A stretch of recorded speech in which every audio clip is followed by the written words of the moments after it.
Our commanding officer is dead. We haven't done anything outside the wire aside from minor equipment maintenance, and he never came with us on a single one of those trips. He never went out and about much. The only times I ever saw him was either at the DFAC or in his office. Nothing like this has ever happened the last time I deployed. When guys died, it was either because of the local anger catching them in the form of a bomb or an ambush or just a dumbass accident. We're just fobbits, for fuck's sake. None of us have seen any actual combat since our boots hit the ground out here. The morning rotation found him on the floor behind his desk. Like he fell out of his chair and just fucking died. No one was allowed near his office while the investigators were working. Some of them were asking us questions about him and how he got along with us. I barely ever spoke to him. On the few occasions I did, it was just business. I knew he was from Indiana. I heard he had a wife and a little girl, but we were always so busy I barely ever saw the guy most of the time. I was on the night crew. My shift ended at 0100 hours, and when our relief showed up, we always walked back to our rooms as a group. This place is even more dangerous at night because there are almost no outside lights to speak of. Anything can happen out here. It must have happened while we were relieved, but the graveyard shift swears up and down that they didn't see or hear anything strange. The floor was sticky outside his door, which was unlocked when his body was found, but that was about it. Sometimes guys lose their minds out here for seemingly no reason. A soldier is technically more likely to kill themselves than die in combat, and while officers aren't completely immune from the seemingly never-ending plague of suicide within the military, it's very rare that brass actually end their own lives. After a few brief questions, I asked the CID guy if I could at least go up into the building to go pee, and he let me. I had to hold my breath walking past that office door. Dead bodies stink something fierce right from the get-go.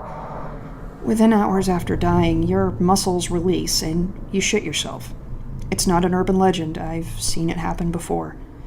After my first deployment, I just kind of learned to, expect death. It's a cold, inhuman thing to think and feel, and I know it. I feel horrible about it sometimes, but I accepted it the moment I signed that enlistment contract. There's nothing I can do now except hold my breath and hope to God I don't catch a whiff of my CO's last commanding action. But I don't. I don't smell shit.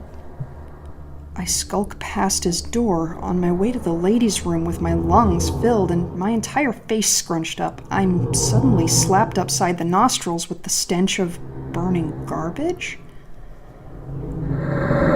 It's not uncommon here in Iraq. Sometimes that's how the locals dispose of their trash. There's a burn pit out here on JBB, but it's way the hell on the other side of base.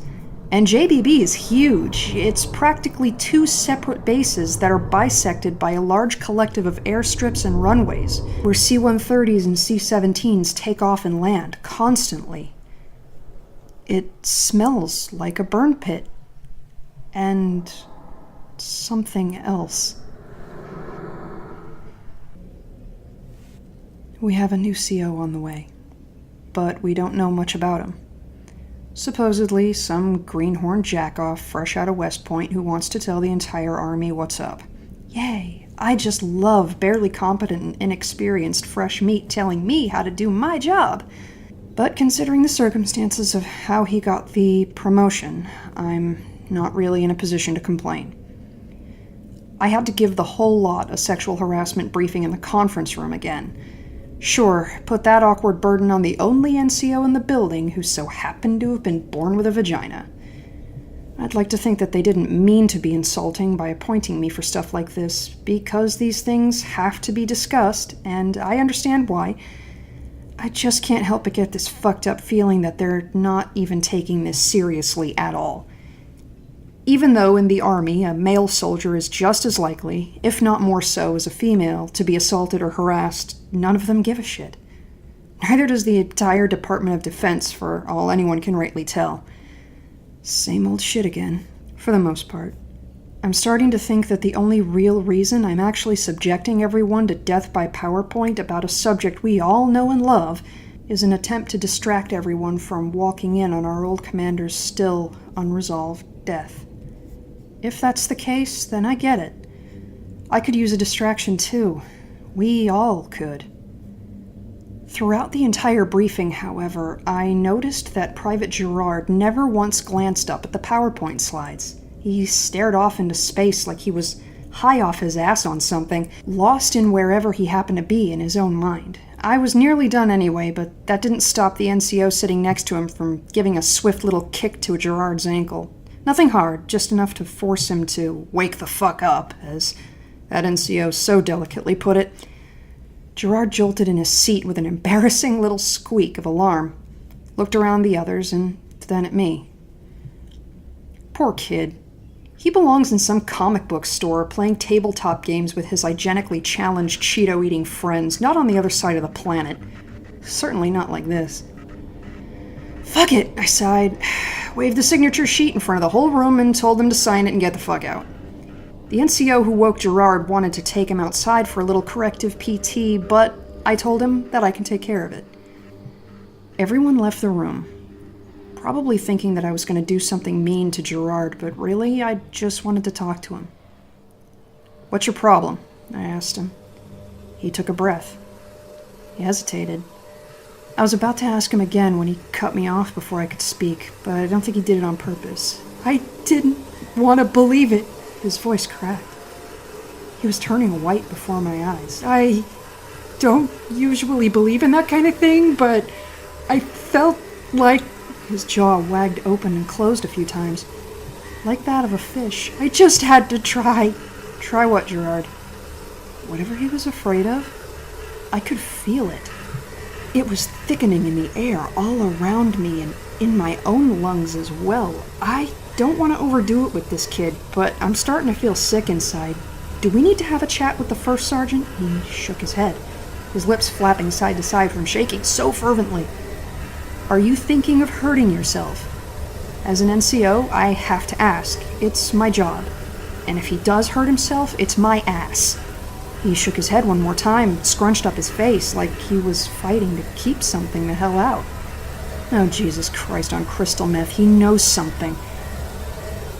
Gerard, please look at me. I took a deep breath and tried to give him a reassuring nod. He looked like he was about ready to shit himself. He's probably not used to NCOs actually being somewhat civil with him, which is unfortunately common among the lower enlisted.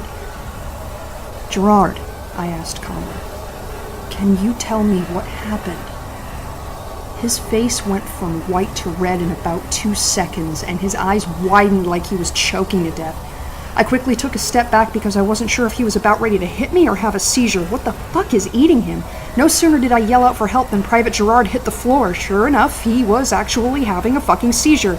2 other soldiers ran into the conference room, tried to stabilize Gerard and stop him from accidentally injuring himself while I ran to Top's office for the phone to call the medics. I shoved past his open door to discover him talking to the CID investigators before they noticed me coming in, just in time to hear one particular word so happen to slip from their mouths.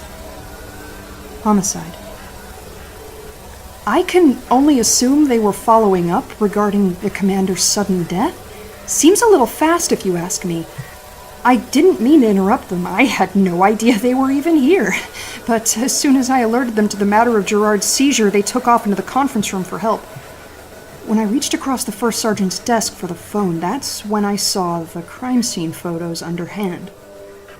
I'm no stranger to death, so the sight of his corpse in the pictures didn't shock me that much. There are politicians who think that women can't handle the rigors and horrors of battle, yet they have no issue with sending us anyway. There were holes in his uniform when they found him, but nothing to indicate what actually made them. Another photo had a note at the bottom of it. An investigator noticed that there wasn't a whole lot of blood on the floor around the body. The third photo? Fucking hell, man. That was the photo that burned itself forever into my mind. That was when I knew that this wasn't just someone getting pissed at him and beating him to death, or even having a stupid heart attack. That third photo was just an object found in his desk drawer with an evidence marker next to it. Found in victim's desk. 1 tarot card. A notation reads, "The Lovers, a major arcana card not usually interpreted as a threat. Only identifiable set of fingerprints on it belong to the victim." I flipped the photo over for a second, just long enough to see something else written on the back. But that's when Top came back into the office with the CID guys. I snatched up the phone and kept slamming the buttons, trying desperately to pretend that it wasn't working, but I don't think they were buying it. They kicked me out of the office and grabbed the phone from me, but thankfully, nobody noticed me tuck the photo up into the sleeve of my ACUs. I ran out just in time to catch a glimpse of Gerard. He wasn't on the floor seizing anymore, but he was visibly unwell. He wouldn't even look at me. But at least the medics were on it and looking after him. I guess someone else called from one of the other offices while I was fumbling through the murder photos of my dead boss, but at least one less corpse in here nevertheless, though, right? Most of us were relieved of duty for the rest of the day. They only kept a minimum crew of necessary personnel to continue operations. Top was pissed at me. I could see it in his face. I'm totally gonna get an earful about it later, but at least Gerard was alive and being taken care of. The whole lot of us walked back toward our rooms quietly. No one really spoke to each other. I stopped at a roadside bunker telling everyone I needed a smoke break. No one came to smoke with me. I guess this was their way of trying to show their disapproval of the situation. Maybe a few of them even blamed me for Gerard's mishap, but I was actually kind of hoping to have a moment alone. Pulled out a smoke from my pocket, lit it, breathed it deep. God damn. This is not how a deployment is supposed to work. Especially not for a company of tech geeks with nothing better to do than stare at screens and code things. We're just here to make sure the shit works. Maybe turn it off and on again when it doesn't. That's it. Soldiers like us are where the term fobbit comes from. We're so sheltered and non-lethal that we almost never leave the proverbial shire that is the main base. If we ever do wind up in combat, real combat, some shit has hit a really big fan. I re-enlisted into the Army Signal Corps because I was sick of being an MP that no one took seriously the first time I was here in 2005. Boy, was I misled. Time to find out what the fuck's going on here. So I slid the now bent photo out from inside my sleeve and had another look over. I've seen tarot cards before. Every New Age nerd brings a deck to a party to show off or impress people with them. Some people have Bibles, others have Qurans. Then there are people with crystals and cards. I think they're all bullshit, really. But this obviously meant something to someone, otherwise it wouldn't have been left behind at the scene. The note was right. The Lover's card doesn't usually have so-called bad vibes in it. There were 2 sentences written on the back, each obviously written by 2 different people. The first line read, "Why are their faces burnt out?" And upon re-examining the photo, I saw that there were, in fact, 2 neat little blackened circles where their faces were printed. Any cigarette could have done this. The burns were precise, intentional, definitely not an accident. Someone meant to do this. I flipped it back over to read the second line. Upon reading it, though, my brain felt like it caught fire. Not this again. Secure the burn pit site ASAP. This has happened before?